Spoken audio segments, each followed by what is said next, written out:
Interlatina Show. Hosted by IDM.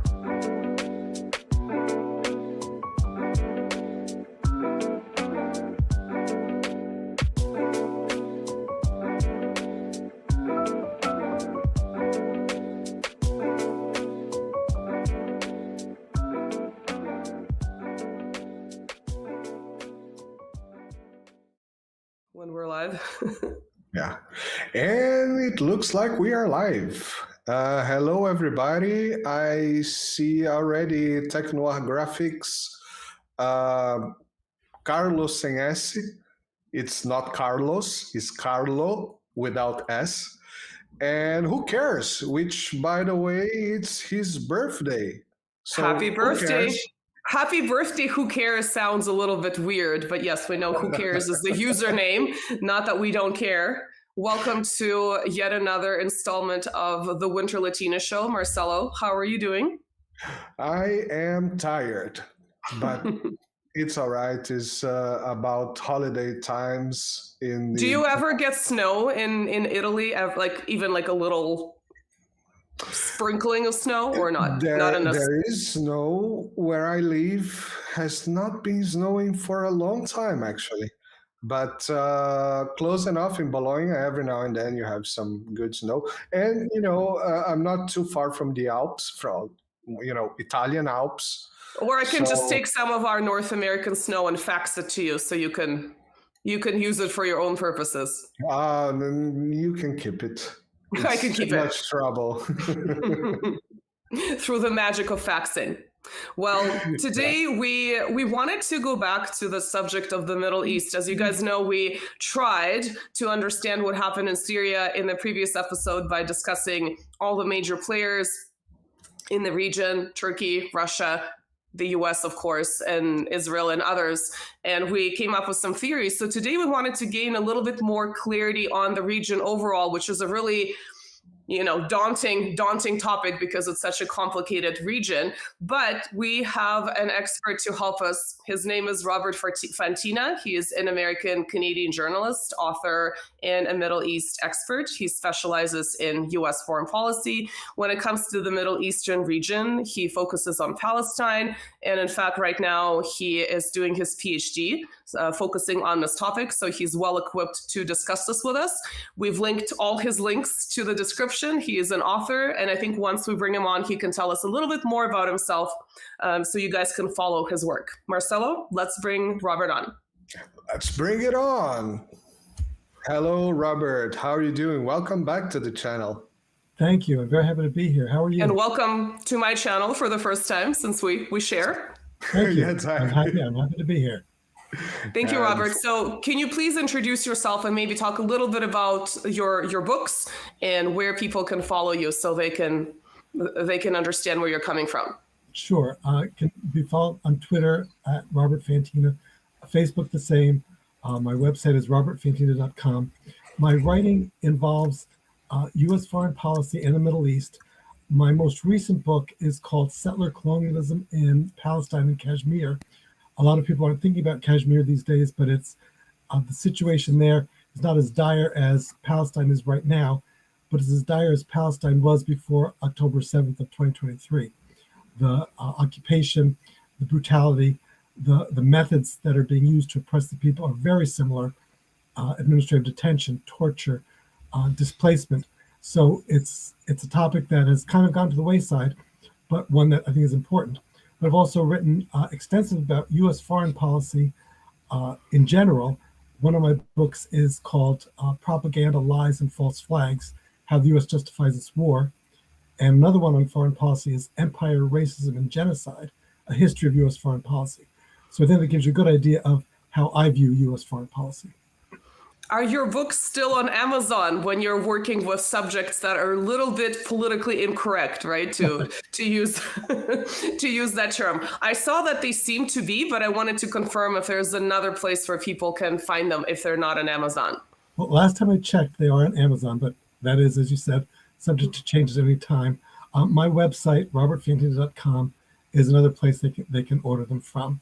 But any bookseller should have them.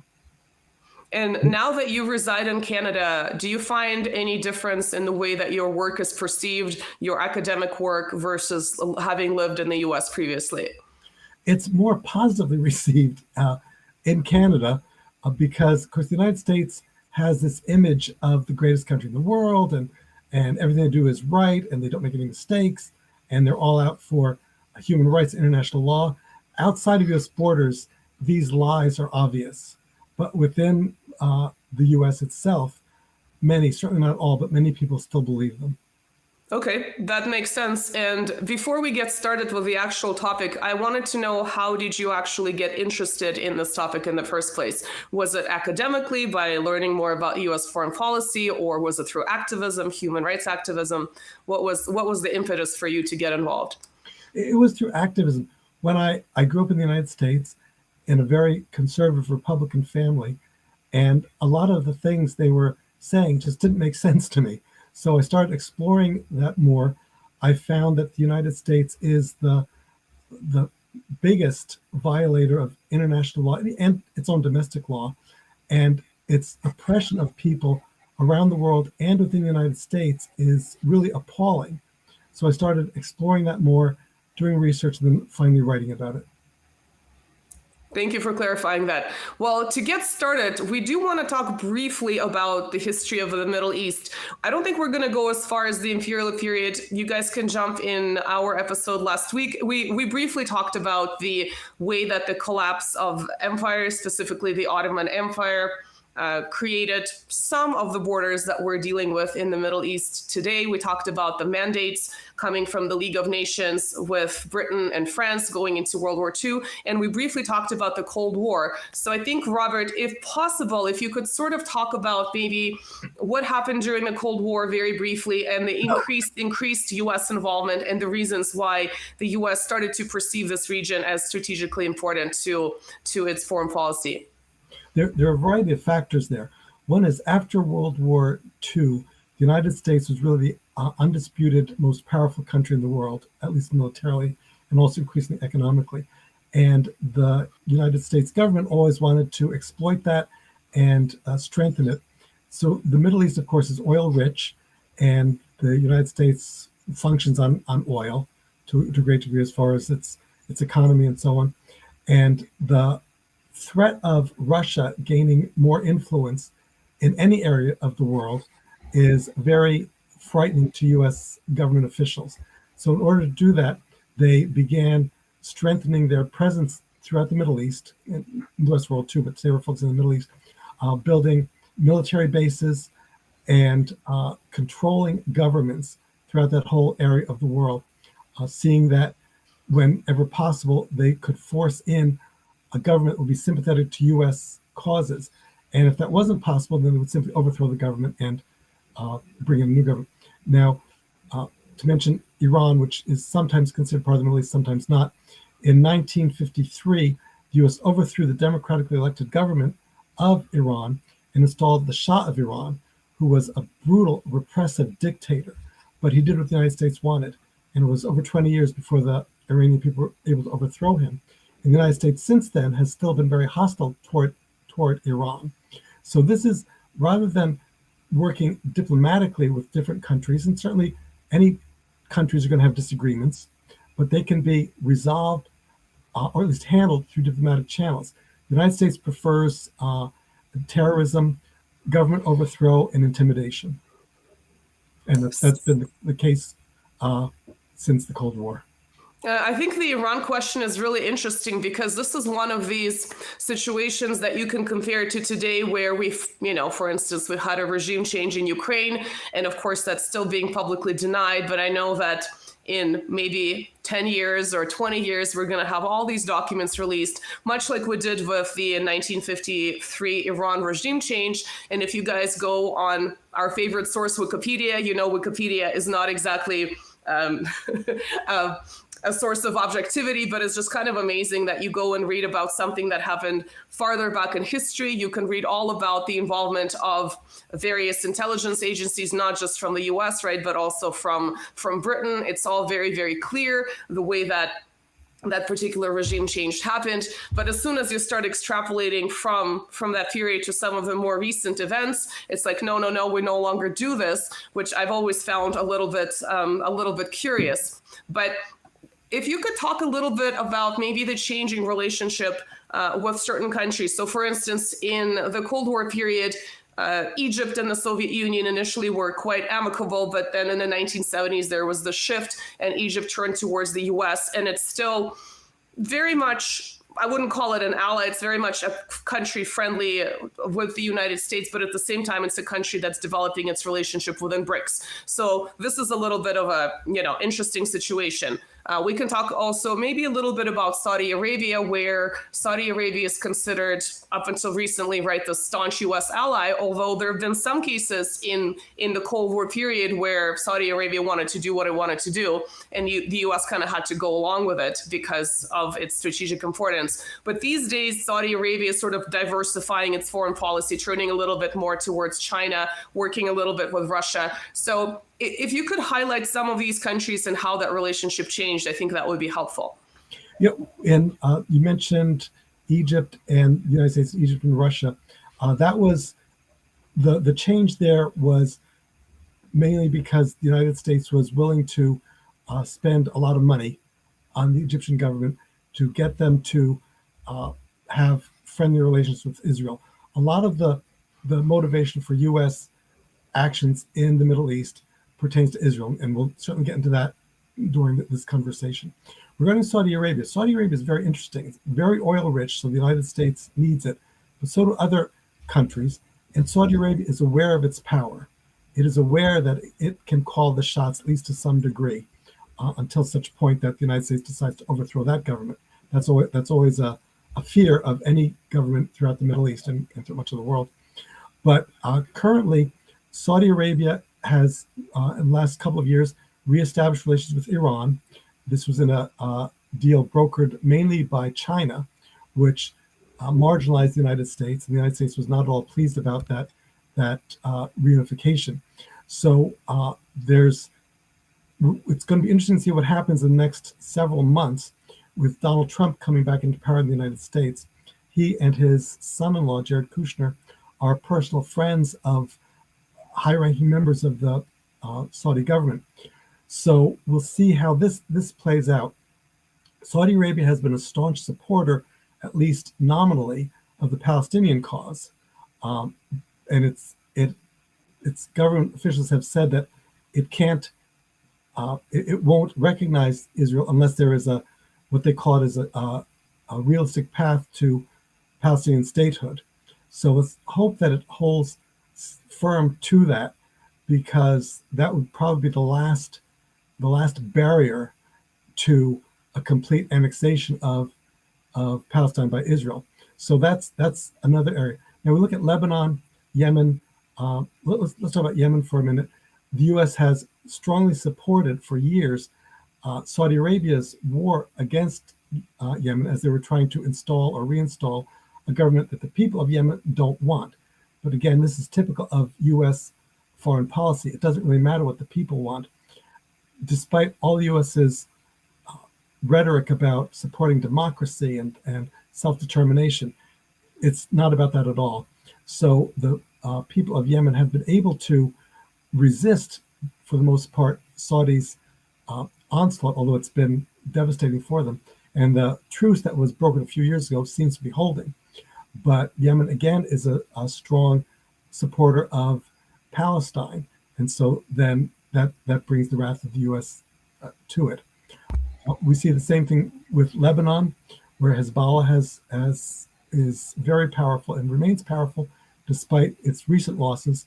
The United States calls that a terrorist group, as it calls Hamas in Palestine. Any military or any organization that the United States finds displeasing to its geopolitical goals, it will name as a terrorist organization. So that's a few of the key players in the Middle East. There are others, certainly. Yeah, I mean, we're watching the situation unfold in Syria, which is still quite murky, even though we've been trying to understand it for, ever since the Assad government was overthrown. And we're watching in real time how HTS, which is an offshoot of Al Qaeda, is being rebranded not only as this pro-diversity friendly moderate group, but also having that group taken off the terrorist list where it was for quite some time in many countries. So we're definitely watching that happen in real time. Now, I want to ask you about Turkey. Now, Turkey is officially not part of the Middle East, but also it exerts quite a bit of influence in the region. On the one hand, it seems to nominally support Palestine as well. On the other hand, it's very, very involved in Syria. And in fact, it's one of the major players, seems to be, to what happened with Syria. So I wonder if you could comment on that and elaborate a little bit. Turkey has some issues with the Kurds in Syria and along the border, and that's where the issue with the main problems with Syria are stemming from as far as Turkey is concerned. Turkey's involvement in what has recently happened probably existed, but wasn't as strong as that of the United States and Israel, and mostly the United States. But the Turkish government is watching what's happening and will act accordingly. It will seize whatever side seems to be victorious. It will throw its weight behind that. It doesn't have the same kinds of investment in regime change in Syria that the United States and Israel have or had, but it does want to resolve the Kurdish problem along its border with Syria. So now let's talk about the elephant in the room. Let's talk about Israel. I don't know if you want to talk a little bit about the very formation of the State of Israel in the 1940s. It was backed by the United Nations, the major players, the US, the Soviet Union. Harry Truman was sort of one of the first people to recognize it before the rest of the US government did. Uh-oh. Did you hear me? It looked like my mic went off for a second. I heard you fine. Okay, perfect. Yes. So, but I also want to talk about the way that even though U.S. officially supported the formation of Israel, it wasn't immediately the backer of Israel that it is today. So I want to learn a little bit more about how that came to be going into the late 60s and the 1970s. Mm-hmm. Okay, good. So you mentioned the formation of Israel. A lot of people are unaware that in 1947, 1948, the newly minted United Nations carved Israel out of Palestine. That action displaced 750,000 Palestinians and killed about 10,000 of them. Now, the genocide that's currently going on has been even more deadly, killing at least 45,000 Palestinians, and some estimates are as high as 150,000, and displacing about 2 million people. So this is how Israel was formed at that time. And then, as you said, for a period of years, the United States just saw it as another country. But during the administration of President Kennedy in the early 60s, this started changing. Now, part of that was because of the ability for Israel to provide intelligence to the United States about other countries in the Middle East that the United States saw as its enemies. So it established within Israel an intelligence center, for lack of a better term, that was able to spy and report back, and that brought it value to the United States. Now, Israel also uses the Holocaust card. Now, no one that I know denies the Holocaust, denies the horror of it, the 6 million Jews slaughtered, absolutely appalling, unspeakably awful. But that doesn't justify the Israelis today doing the same thing, and for generations, displacing people, repressing them, killing them, bulldozing their homes. But that the U.S. government officials have taken that historical horror and brought it up through the decades so that it will enable Israel, whatever Israel does, well, Israel's the victim. Israel hasn't been the victim in decades. Another important reason why the United States is so pro-Israel is because of pro-Israeli lobbies in the U.S. AIPAC and some others donate millions and millions of dollars to get elected officials, re-elected, or initially elected, or defeated, depending on their point of view.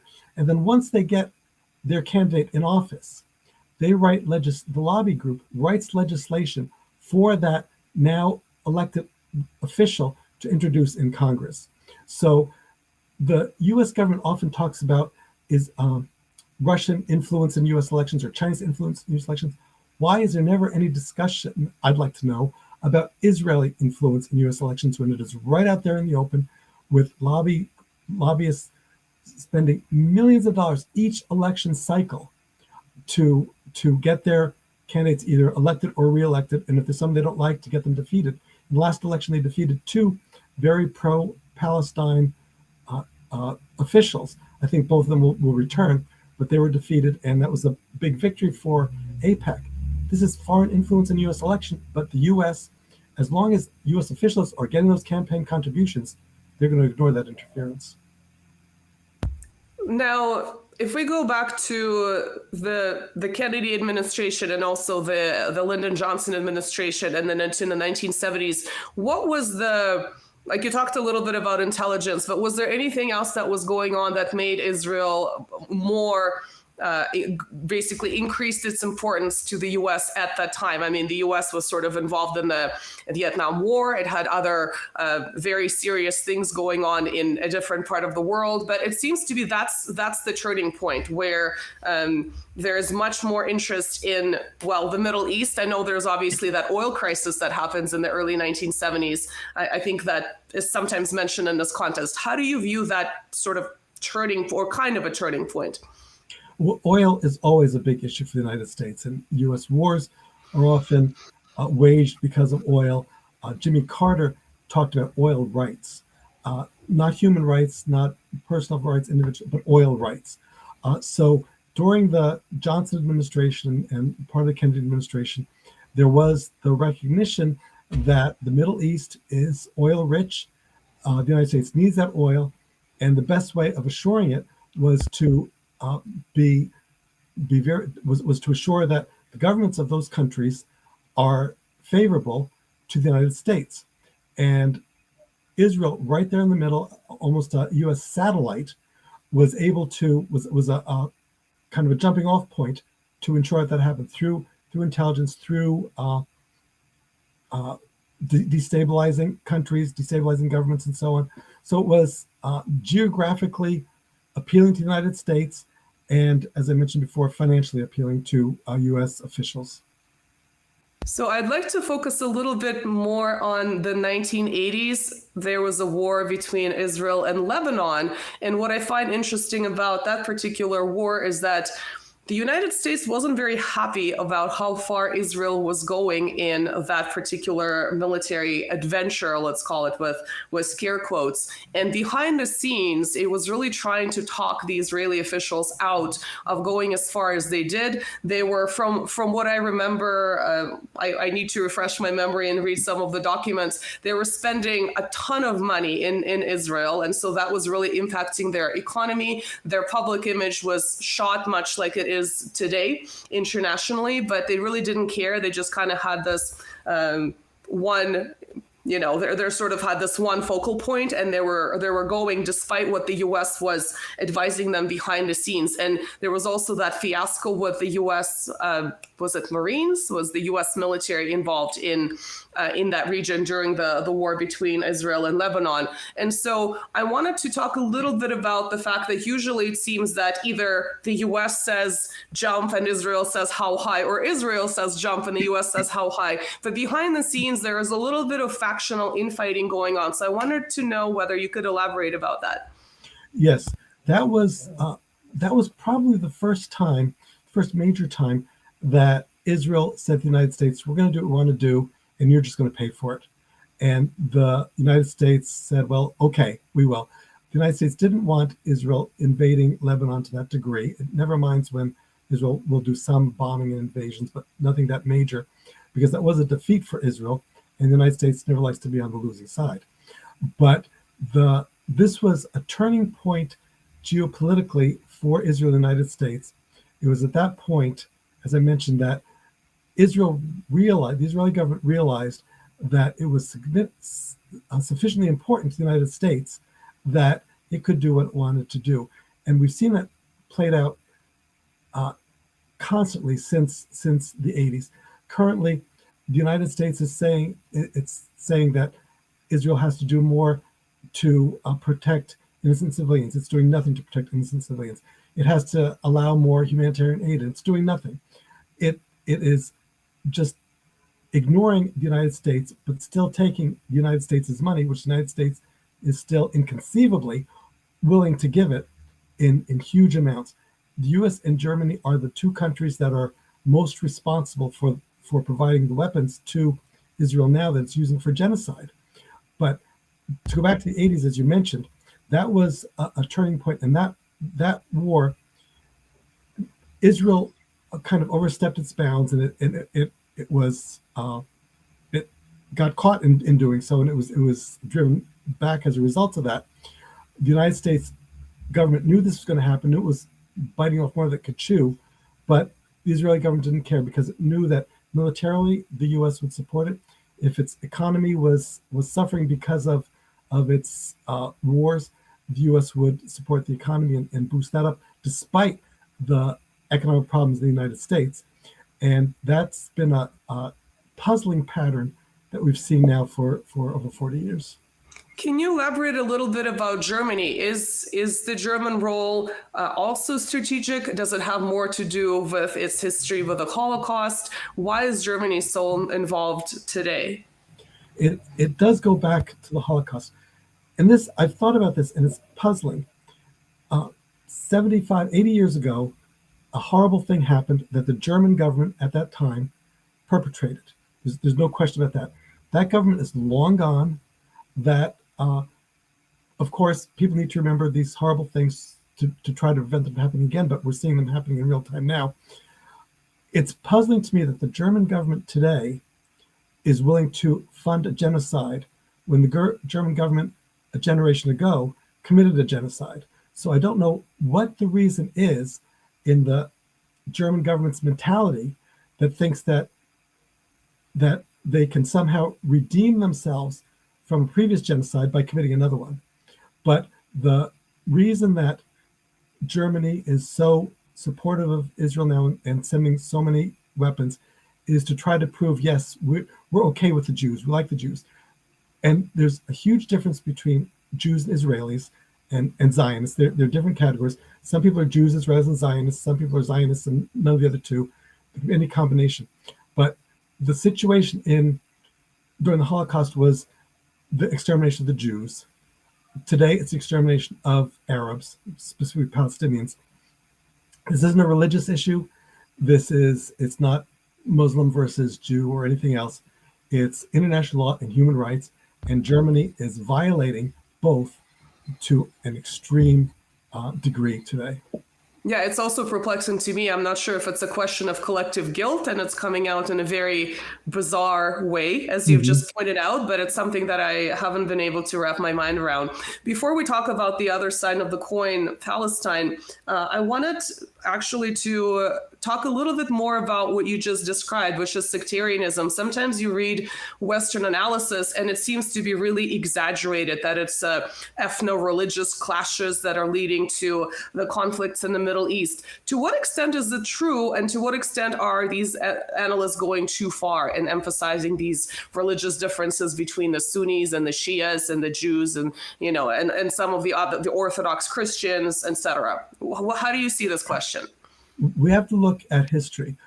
Prior to the establishment of the State of Israel, Jews were coming to Palestine and they were being welcomed, and they were living peacefully with their Palestinian Arab neighbors. And it was just different people living in the same area with different religious beliefs. It was no issue for them. We look at Iraq prior to the U.S. invasion, when Sunnis, Shias, Shiites were all living together. They had some different beliefs, but they lived peacefully together. There wasn't an issue. After the invasion, of course, that sectarianism grew astronomically, and it is a problem to this day. So recently, Justin Trudeau, Canadian Prime Minister, said that There's a lot of disagreement in the Liberal Party because it has Muslim members as Jewish members. That has nothing to do with the issue. This is not an issue of Muslim and Jew or Christian because they have different large populations of Muslim Jews and Christians have lived together in harmony in the Middle East in the past. This is a question of international rights, international law and human rights. And the United States, Germany, many other countries, and certainly Israel, are violating international law and human rights on a daily basis in the most atrocious manners. That's why there's an arrest warrant by the International Criminal Court for Benjamin Netanyahu for crimes against humanity. That this isn't a matter of no one's arresting him because he's Jewish. He's being arrested because he is committing crimes against humanity. There's a warrant for his arrest for that reason. So the idea of this being a religious conflict that is killing hundreds of thousands of people for generations is simply an excuse to some people back to the Bible. Oh, God's chosen people. Well, they're misreading the Bible for one thing. For the second thing, not everyone believes in the Bible, and governments aren't run through the Bible. So this is the idea of religious differences causing these conflicts is a lie of huge proportions. Let me jump in here just a second. I found this very, very interesting. First of all, I'd like to give a big shout out to Cletus, who seemed to be the first time in the channel. He enjoyed and sent Nina a super chat. Thank you, Cletus. So Robert, what you just said is very interesting to me. You know, I recently, the last week I had like 6 or 7 different episodes about what's happening on Syria, trying to understand things better, trying to understand the dynamics of everything, and trying to understand the West Asia, you know, by the religious divisions and everything. So I had this conversation with a friend. And so he's Muslim. He works for a channel called Islamic History, Brazilian channel, and he was at some point I was trying to understand exactly the situation in Syria. So we have Iran. So Iran is Shia, and then you have Turkey. Turkey is Sunni, but also Salafi. And I trying to understand the dynamics of how things are going to develop there. And many things were not making sense to me because exactly my mind was fixed on the point that, this is Shia, this is Sunni, this is Israelis are Jews and all that. At the same time, Iran has a type of a religious government.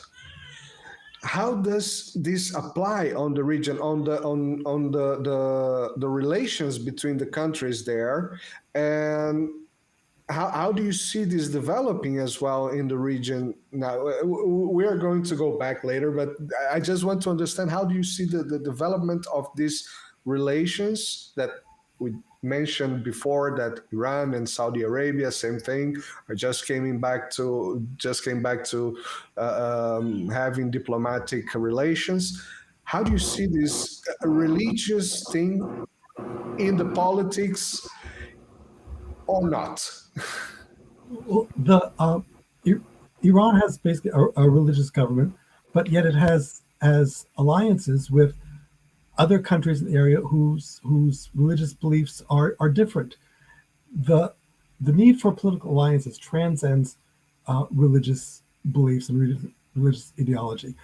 Countries need to have defense pacts with each other. They need to have trade pacts with each other. So it doesn't really matter whether they worship in a mosque, a temple, or a cathedral. That this is what is pragmatically, what is the geopolitical goal of affiliating with another country. So Iran can have its religious government, and the government doesn't operate, doesn't exclude alliances or make alliances based on another country's major religion. So this is just pragmatic politics in the world. So I don't see that as a major, as any kind of a barrier to Iran or any other country establishing relations for trade, education, or anything else with any countries that it chooses to. I mean, Iran has obviously been developing a strategic relationship with Russia, but beyond that, Russia being a multi-ethnic, multi-religious country, but the dominant religion is Russian Orthodoxy, Christianity. But beyond that, you actually have religious leaders from Iran meeting with religious leaders from the Russian Orthodox Church every few years, and they hold councils. And it's not so much like an interfaith kind of rapprochement. It's more about what do we do in the modern world and how do we basically ward off some of these damaging, from their perspective, some of these damaging secular issues, some of the radical secular agenda that comes from the ideology of liberalism or post-liberalism. So there's that going on. And those two are obviously pretty far removed from each other in terms of Orthodox Christianity and Shia Islam, right? So I think Robert is right about pragmatism trumping some of these religious differences, but I think there are also two other issues where these religious differences become much more obvious in a state of chaos. And so when you have the case of Syria and having these radicals take over and topple a legitimate government, all of these things are now going to be pitted against each other. This is just what happens in chaos. When things are reasonable and a government is stable, there's just not going to be that much religious infighting or ethnic infighting or whatever. But the other issue, I think, is retroactively going back to, the Crusades or something like that and looking at that conflict, which it wasn't just a religious conflict. It clearly had geopolitical implications too. And then using that and applying it to the modern context. This is just kind of like, sometimes you have these, I don't know if I call them historians. I guess they're more like propagandists. They would go back to the Middle Ages and talk about the feminism of such and such famous nun. And it's not really the way this nun would have perceived herself as a feminist. I mean, you could sort of talk about the way women perceive themselves without going that far. So I kind of see it in that, through that prism where you're sort of doing things that are ahistoric, going back 1,000 years or even more, and then applying it to today where it might not really be that applicable. But let's shift gears a little bit. We talked about Israel and Israel-US relations. Let's talk a little bit about Palestine. We can talk about it historically after the establishment of Israel. And also, we want to sort of bring this to the modern period and the relationship between Israel, Lebanon, Palestine, Syria, maybe Yemen as well, in basically the past 2 years. So let's go back. Okay, so there are a number of things there. The establishment of Israel, as we mentioned before, was a disaster for the Palestinian people. It's called the Nakba, which means catastrophe in Arabic. And the problems that are in the Middle East, at least Israel, Palestine, stem from the fact that Israel has not recognized its own borders, and it continues to expand them. In 1948, the United Nations, however unjustly, established Israel and Palestine. Yet Israel continues to encroach. There are now over about 800,000 illegal settlers living on Palestinian land. And Benjamin Netanyahu has said none of them will ever have to leave. It is a violation of international law for an occupying power to move its residents permanently into the occupied territory. There's also the fact that the occupying power has the responsibility to protect the occupied people from harm, to provide a medical assistance when needed. We think during the pandemic, when Palestinians were receiving vaccines and Israelis were stealing them, we're taking them officially from them. And of course, the need to protect is just a farce at this point. So Israel continues to encroach on its borders, saying it needs these for its security. Everything Israel does is always for national security. No matter what crimes it commits, it's always national security, national security. Someone mentioned right now, or in the last several weeks, Israel has been bombing Palestine, Lebanon, Yemen, Syria, and Iran, and yet Israel says it's the victim.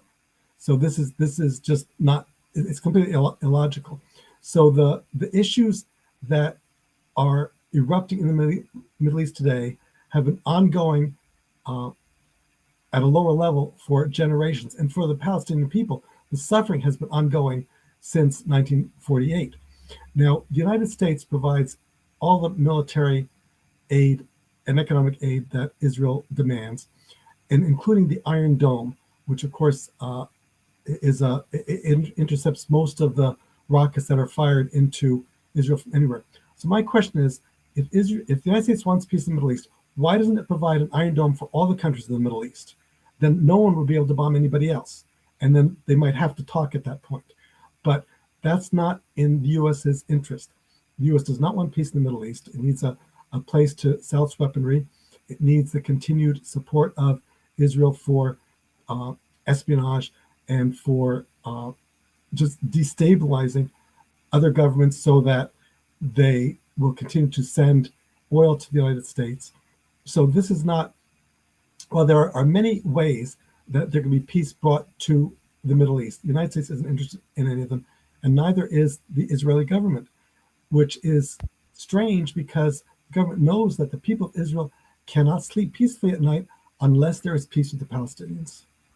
So from the Israeli perspective, is it that they perceive themselves to be living in this hostile environment and the only way to survive is through expansion? It seems to be that type of mentality where the farther they go in their mind, the safer they are, which of course doesn't actually work out this way because it creates more chaos and more unpredictable situations all around the perimeter. How do you view their perception of it? The government's perception, at least, is that it needs this security border. So Israel is here, although the borders are very nebulous, and then it needs a security border, which of course encroaches on Palestine, to protect it. So then, as it continues to build settlements and expand its borders, then it needs more. It needs to move its security border, which moves more into Palestinian land and encroaches more. So the fact that there are Palestinian homes and farms there, schools, mosques, businesses, doesn't matter. They get destroyed in the name of Israeli security. No one ever talks about Palestinian security, which Palestine doesn't have. But Israeli security is, for some reason, sacred, and the United States will do whatever it takes to provide Israel's definition of its security, which just means continual expansion, annexation, and defeat and repression of the Palestinian people. Let's talk a little bit more. Okay, go ahead. But it's written in the book that they wrote themselves that they are the special people, and God Himself told them that. So I always wonder to what extent that is. Well, to what extent is that actually believed? I know the biblical justification. Maybe when it comes to the Christian Zionists in America, I think some of them truly believe it, but I'm not sure to what extent the rest of the people who actually mention it truly believe it, or it's just kind of a PR technique to appeal to these Christian Zionists, these evangelicals in the U.S. I've never really figured that one out. I don't know, Robert, if you have an opinion about it. I think that's true. A large number of Israeli Zionists are atheists, and yet they say that God gave them the land. Now, politicians have said that the Jewish support for Israel for years has been fading in the United States, but evangelical support is growing. So the evangelicals who are misreading the Bible and saying that God gave this land to the people, they will continue to send money to Israel to plant not plant olive trees, but to plant trees that are where the olive trees had grown for 1,000 years. So it's the evangelicals that are buying into this chosen people myth, and that's who's supporting them. But within Israel, I don't believe that that's a strong belief. I think the people there, a lot of them just want to expand they want to live comfortably, and the only way they know how to do that is by killing the Palestinians, and they're happy to do that. Yeah, I think sometimes you see those interviews, and I'm not an expert like you, and just the lack of self-reflection in terms of what's being projected to the public just blows my mind. But apparently when you're sort of living in this echo chamber, you probably don't have much self-reflection. You kind of think that everyone else subscribes to what you're saying. But now let's talk a little bit more about Palestine from the standpoint of international law and attempts to give Palestinians more rights. We obviously have all these UN resolutions that seem to be meaningless about the illegality of these settlements. I mean, you can go on the UN website and look them up yourself. We had the establishment of the Palestinian Authority that doesn't really seem to have much power. Where do you view these legal attempts to try to maybe create a state of Palestine? Obviously, there's the question of the two-state solution. This is a topic that's very hotly debated. Where do you view this particular domain? Well, this is the future of Palestine needs to be determined by the Palestinians. Now, the U.S. government has issued policies. I think it's even passed resolutions in the United Nations saying that it's two countries living side by side, borders to be determined by negotiation. So negotiations between Palestine and Israel are just nonsense. Negotiations can only take place between two parties when each one has something the other wants. And it can only get by giving up something it has. Israel takes whatever it wants from Palestine with complete impunity. Israeli governments will say, "Oh, we're willing to have negotiations with no preconditions." Well, that's because they can do whatever they want to with no preconditions, and no one's going to stop them. Now, regarding the United Nations and international law is very clear. I talked about some of the regulations pertaining to occupation, but also the borders were established by the United Nations. It's also against international law for a country to gain territory through conquest and through annexation, which is what Israel is doing and has been doing for decades. Excuse me. It's also the idea of Israel left the Gaza Strip about 15 years ago. The IDF terrorists left, but Israel, according to the United Nations, Palestine, the Gaza Strip is still occupied because Israel controls all its borders, land, sea, and air, regulates what goes in, what comes out, who goes in, who goes out, regulates all their trade, all their how much medicine can come in and everything else. So this is the international law is very clear. Excuse me.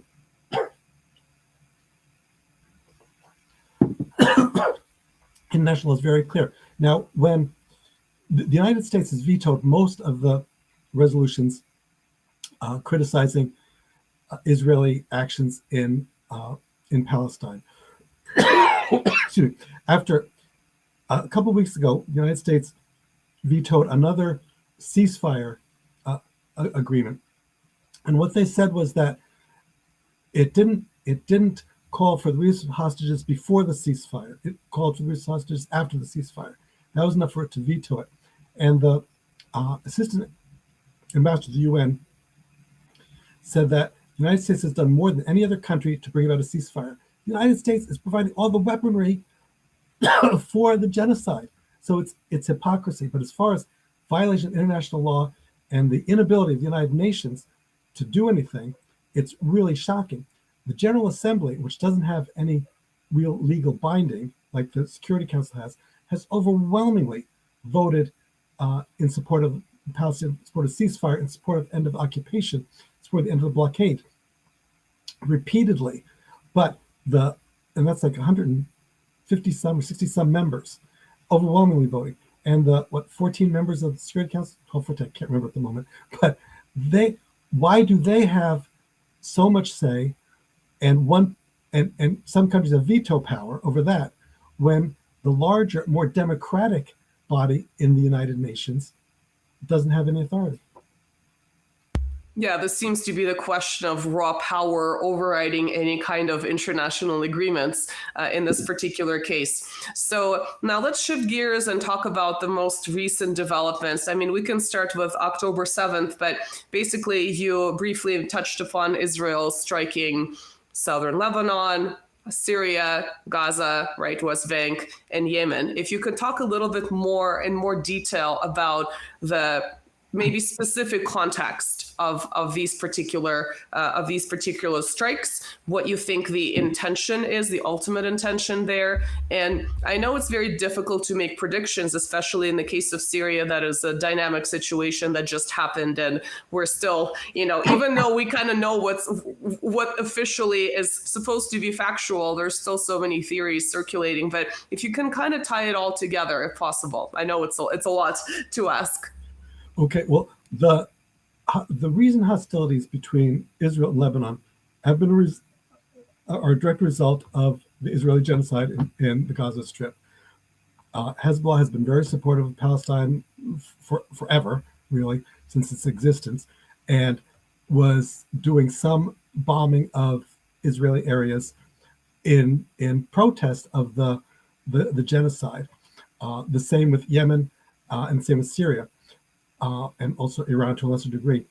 But Israel then bombed Lebanon very brutally, killing thousands of people as a response to this. But it's the old, like the schoolyard kids. A teacher says, "Why did you hit him?" "Because he hit me back." So this is the idea that these things didn't happen in a vacuum. Lebanon didn't just start arbitrarily didn't start arbitrarily bombing Israel. There was a reason. Israel was bombing Lebanon's ally, Palestine, and Lebanon was reacting to that. Same with Yemen and Syria. And the situation in Syria, which, as you said, is very volatile right now, and some people are portraying it as a people's movement overthrowing a corrupt government. Now, no one that I know is going to praise the government of Bashar al-Assad. He was brutal. He was repressive. We all know that. But what's happening now, the things we're hearing now, are that his generals were bribed to allow these terrorists to overthrow them. And yes, prisons have been opened. That's a wonderful thing. People are being released who were unjustly held. But also, and again, we're hearing things, we don't know how much accuracy there's, but we're hearing that Syrian soldiers who are surrendering to the terrorists, insurgents, are putting out their hands and they're being executed right there on the spot. So we're not looking at a popular movement coming in and overthrowing a corrupt government, which is basically what happened in Iran in the 70s. It was a popular, almost, not completely, bloodless overthrow of a corrupt government. That's not what we're seeing here. We're seeing Israel and the United States they've been fomenting unrest for years, supporting terrorist organizations, anti-government organizations. They want a regime change. Hillary Clinton, as Secretary of State under Barack Obama, once said the best thing we can do for Israel is destabilize Syria. Well, it took a while, but look what's happened now. So Israel is bombing Syria, has destroyed all its defensive capabilities, destroyed records of birth records and so on by its bombings. So this is going to be what I think we're going to see. And I mean, as you said, it's hard to predict the future, but this paves the way for the United States to install a puppet government that will recognize Israel, that will provide oil to the United States as much as it wants, that will block any transfers of weaponry from Iran to Lebanon, and in the meantime, while they're doing that, repress the people the same way they were repressed for the last several decades. Yeah, so Israel go ahead. has the right to defend itself, right? Right. Yeah. Well, I think the one interesting thing, sort of as a side issue, is that the Israeli strikes in Syria seem to be much more precision-based than the Israeli strikes in Gaza. So you can see that they can, in fact, not target civilians, but that kind of raises a lot of very obvious questions about the way they've been striking Palestine in this particular iteration of this very lengthy conflict. So again, I know it's a very difficult question, but what do you think the overarching goal is for Israel? Was it just to cut off these supply lines that you mentioned? Was it to push this there's the real nebulous border, and then there's the security border, right? The buffer zone. Is it to go past the Golan Heights that have been occupied since 1967? Some analysts, as I mentioned to you before we jumped on this episode, talk about the Greater Israel Project, where all of this is foreplanned in advance, and this is part of strategy. Other analysts say, no, this is not the case. This is much more opportunistic. The situation arose thanks to, partly U.S. foreign policy, Turkish foreign policy, et cetera, and Israel just, was kind of ready to step in. How do you view that particular question? I think there's a kind of the two are combined. It was opportunistic, but that opportunity was created by the United States in concert with Israel. Israel does have this plan for Greater Israel to encompass so much of the Middle East, and Syria was vulnerable. So I think the United States government said we're gonna increase our terrorist activity in Syria.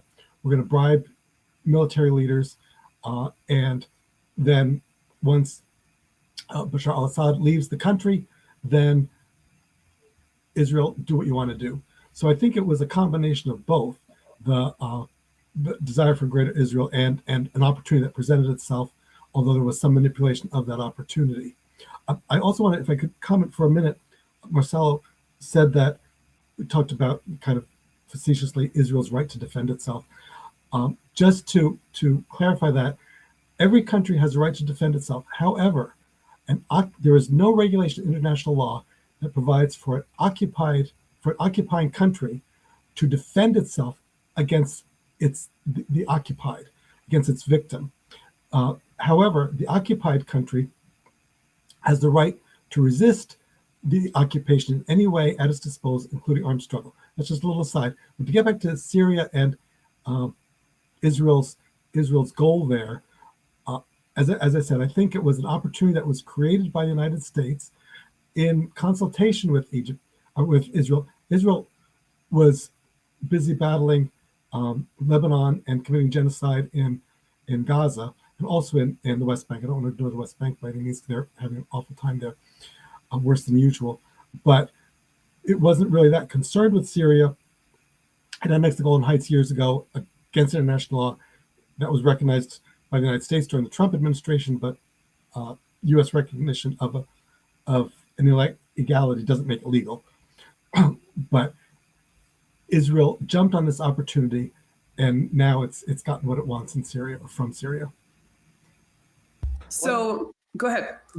One perception that has come to my mind recently is that also at the same time, there is the situation in Russia, of Russia, of course, there. They have their bases there, which is still unclear what's to happen from now on. But one thing that passes through my mind is that Israel is starting to put itself in kind of a quagmire, because, he was having a hard time in Gaza, which wasn't a big resistance. Hamas, yes, they had some professionals, some training, but they were 30,000 people. I don't know what's the numbers now, but there is no evidence that large numbers of Hamas personnel have perished on this. They had a hyper hard time on South Lebanon. And now they are going in what it seems to be a friendly kind of environment, with the Al-Qaeda terrorists. But at the same time, it's not certain that it's going to be, that walk in the park. Especially that we had Erdogan and even the Al-Qaeda people asking for Russians to keep no, just keep the bases here. It's all right. And the Russians are kind of, we don't care. You wanted this mess? All right, we can go home, no problem. So what do you think about this situation? Because it's starting to seem to me, that the West has been spending a lot of time in the last decades to put a lot of fire around Russia. And yeah, I'm bringing Russia to the topic now. And right now, it just seems like Russia, okay, that's your problem now. I don't care about this. I'm leaving. And it looks to me that they were not expecting that. They were like, oh, but perhaps it's not a good idea that you leave. What do you take from that? Well, so as far as Russia's involvement in Syria and not intervening in any way in the Syrian in what's happened the last week or so, is that basically your question? So what I see is the question is more focused on the situation for Israel and the West, because it seems like the Middle East is becoming a big erupting volcano. Powder cake. Mm-hmm. And the people that were trying to keep some stability there are just, okay, that's your problem. Mm-hmm. Okay, right. It's reached the point, of course, Russia is bogged down in Ukraine, has those issues in addition to economic issues. The United States has lit the fuse on the powder keg of the Middle East, and it can only be stopped by the United States, and the United States isn't willing to do that. The outcome of what's happening now could be disastrous for the world, because we don't know yet what Iran is going to do. Iran isn't going to let Syria just become a part of Israel or a U.S. satellite without some kind of resistance. People have said, well, Iran hasn't done anything yet. Well, the Iranian government, unlike the U.S. government and the Israeli government, is one that will bide its time, that will look strategically at what the best action is. It won't simply do a knee-jerk reaction, oh, we've been bombed, you're going to be bombed. It will explore the possibilities and look at the ramifications, do what is best for Iran and the Iranian people. And that, we don't know what that's going to be yet, but it's going to be something certainly. The other major players, so many of the Western countries are so beholden to the United States financially, militarily, that they're afraid to take a stand. This is so short-sighted. For one thing, history will judge them harshly, these leaders harshly, because they allowed and in some cases financed a genocide, the same way that history judges Hitler harshly, and others who looked the other way when that was happening. So they are counting on the United States to do something to calm down the situation in the Middle East, and yet they know Donald Trump is coming to power. And that's a huge question mark. He also will do anything that any dictator asks him to do. And people like Putin and Netanyahu know how to play him. They know how to get exactly what they want. And for Israel, that's not difficult because the U.S. always gives it what it wants. But the United States will go even farther for Israel under Donald Trump. So I think the world is frightened. We've looked at the atomic clock, which is closer to midnight than it's ever been. People know that the situation in the Middle East could spiral out of control at any time and could engulf the entire world. So there's fear everywhere, but the only vehicle to control that is the United Nations, which is completely ineffective, which proven itself to be ineffective because of the way the Security Council is structured. The ICC has its hands tied. It's doing some action, same with ICJ, International Court of Justice. The fact that Netanyahu has been an arrest warrant has been issued for him is something. But some countries are saying, even countries that are signed on the IGC and ICC are saying they won't honor that. So where is international law? Well, I think, again, going back to the question of uncontrolled chaos, that there will be consequences that are impossible to foresee right now beyond what Iran will do. We can go back to what happened with the NATO strikes on Libya and opening that refugee flow into Europe, which in some ways has been disastrous for Europe. This may lead to something even bigger, potentially, depending on how the situation will play out. So I think you're exactly right about not really having that foresight for some of these leaders in Europe that seem to follow the big brother instead of pursuing their own domestic course. But let's maybe to wrap up this episode, let's talk a little bit about international law. Now, some would say that having no international law versus some international law, even its spotty applications, is better than nothing compared to what the situation was like maybe in the early 20th century or the late 19th century. But is there any way where that application could be a little bit more consistent? Because obviously it's the question of sovereignty versus international law. Some people say that if it's possible to pursue the course that is much more multipolar, which is what China and Russia are trying to pursue, and they always go back to saying that it's possible to use the UN more effectively than it is today. And there's all this talk about including other countries on the UN Security Council as one of the solutions. Do you see that as a possibility, or do you think the entire system needs to just be collapsed and overhauled and created from scratch? Regarding international bodies, the United Nations specifically, the United States will never allow it to change to the degree that it needs to be effective. The United States wants to have the power to veto anything it wants to veto and protect its allies. U.S. representatives, senators have said when the arrest warrant was issued for Netanyahu, well, that's not what the ICC is for. It's not for our allies. It's for the Putins of the world and so on. No, it's for everybody. This is international law. It applies to everybody. So with the United States having that attitude and having veto power in the United Nations, the only way that it could be made more effective is for the authority of the Security Council to be given to the General Assembly. But in order for that to happen, the United States would have to agree, and that's something the United States will never agree on. The United States, when the United States or makes its agreements with countries around the world for military bases, there were 1,000 military bases. That's a topic for another conversation. It makes agreements with the countries that its soldiers will be immune from any crimes they commit in the host country. How is this just? Where is any idea of fairness with this? And they're guilty.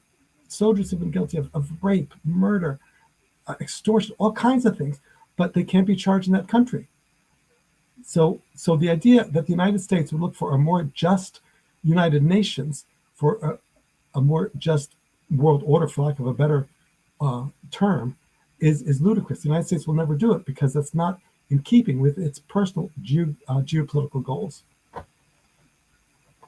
Just an FYI for everybody, what Robert just said about the soldiers in foreign countries, he's not only talking about, poor countries or countries that nobody...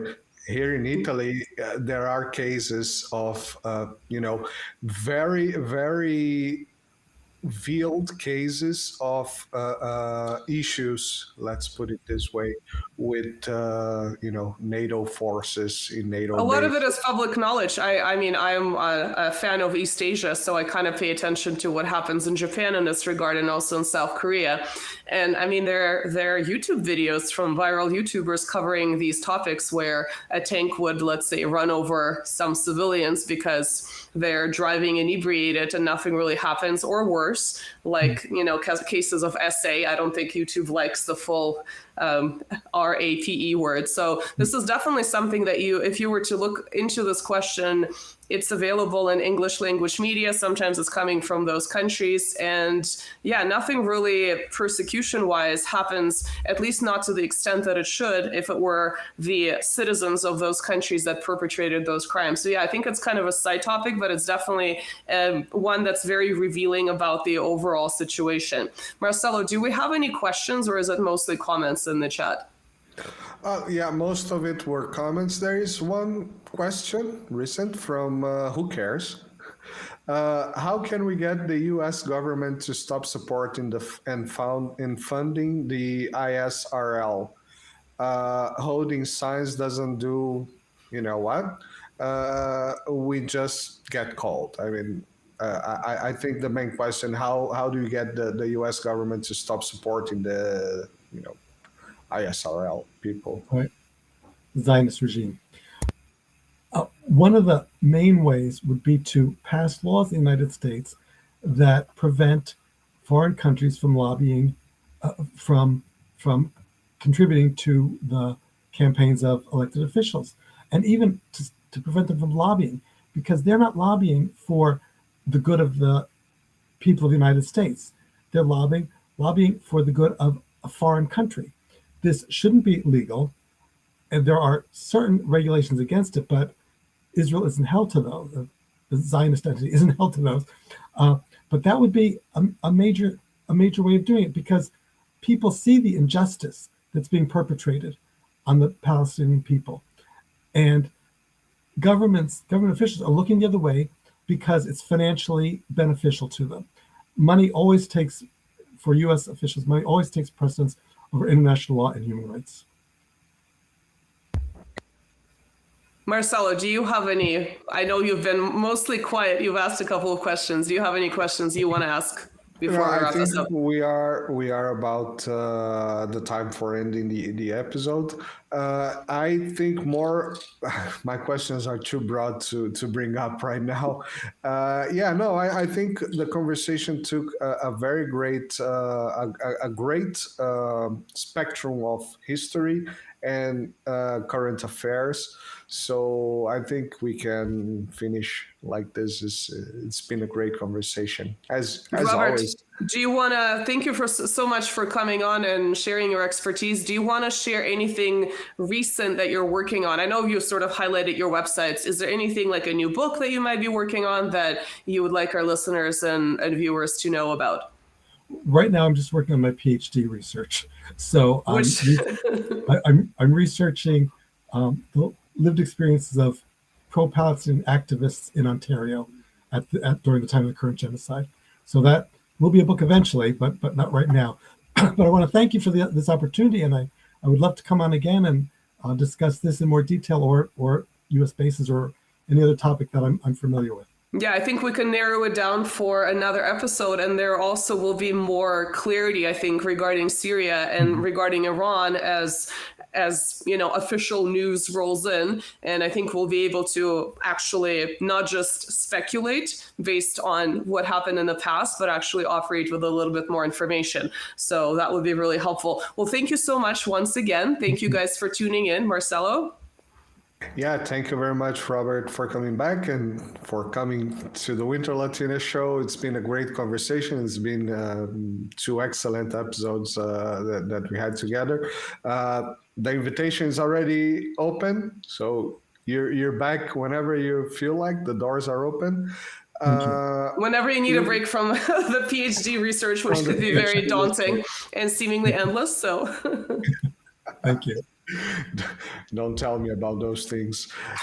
Remember, everybody, that all the links are on the description. Robert links are on the description as well. To support the channels, you know how to do it. You can buy in a coffee or give super chats, and thank you for those who sent super chats today.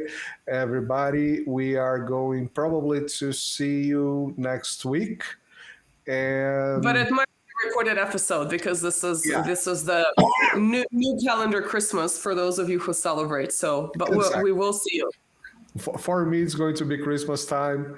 But Merry Christmas, Marcelo. Oh, thank you very much. But you tell me on the recording. That's very true. I will greet you with a Christmas greeting in the past into the future, as we sometimes do. Exactly. Thank you again, Robert. We'll certainly have you back.